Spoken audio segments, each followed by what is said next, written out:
Hello there and welcome to Nerd.World Films and the continuation of the Lord of the Rings series in anticipation of the upcoming Rings of Power series, whatever your personal opinion is on that series.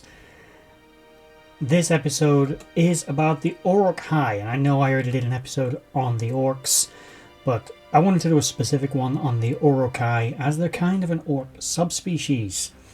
As stated in my other Lord of the Rings videos on this channel, this is a films channel, not a books channel.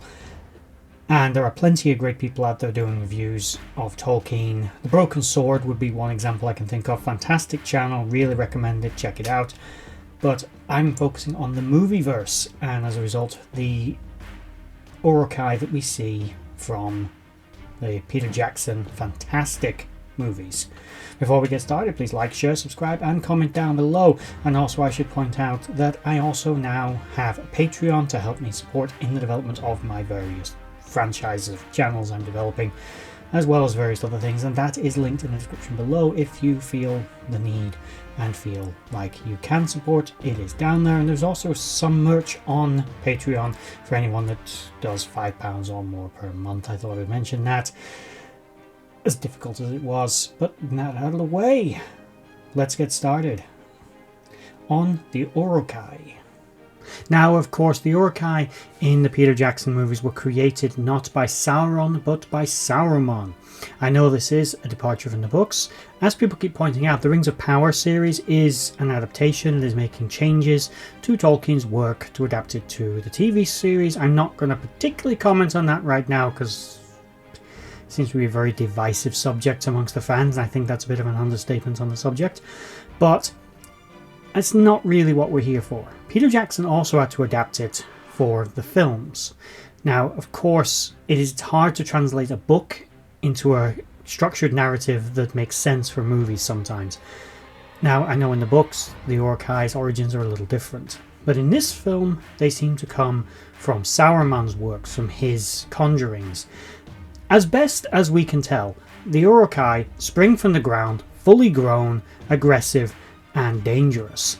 They are clearly some kind of subspecies of the orc in and of itself, but with a greater tolerance of daylight. Now, in the works of Tolkien, of course, this is because the Uruk Hai may have been part man, or my interpretation, and this is an interpretation, as I understand, I know Tolkien was sometimes a little contradictory in his works.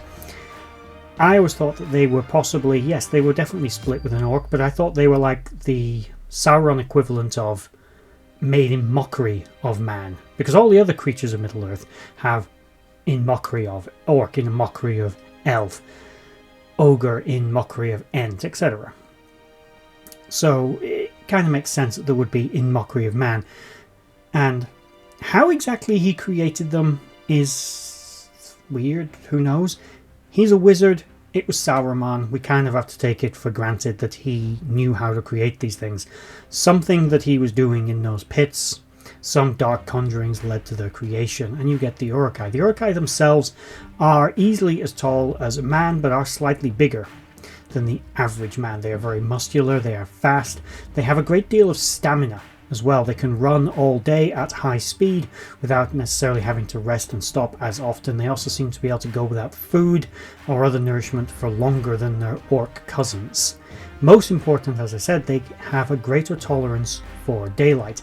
Although they are extremely aggressive, they are ferociously loyal to their master, and specifically they serve the white hand of Saruman, not the flaming eye of Sauron, as they point out to the orcs when it is mentioned to them. Although when Sauron is defeated, the remaining Uruk Hai do of course move into Sauron's service, but that's more a case of what else they're going to do. Their most notable battle engagement was the Battle of Helm's Deep, and although this was ultimately a defeat of the Uruk Hai, their numbers of at least 10,000 were easily able to overwhelm the defences if it was not for the timely arrival of the Rohirrim and Gandalf coming to the aid of the besieged fortress and King Aemir and the others.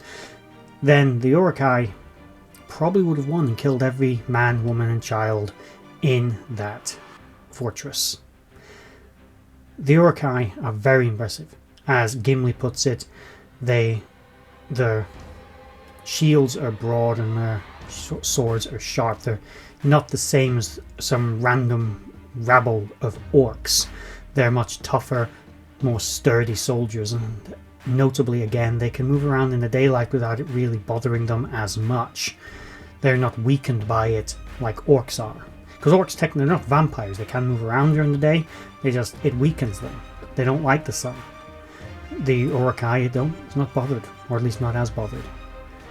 Ultimately, their fate was the same as that of the orcs. They all seemed to die. Most of them were killed when Isengard was basically drowned, and any of them that were gestating on the ground were destroyed as a result, and much of their force was wiped out at Helm's Deep. Again, some did survive and move on to serve Sauron. But, I don't know about everyone else, I freaking loved the Uruk-hai.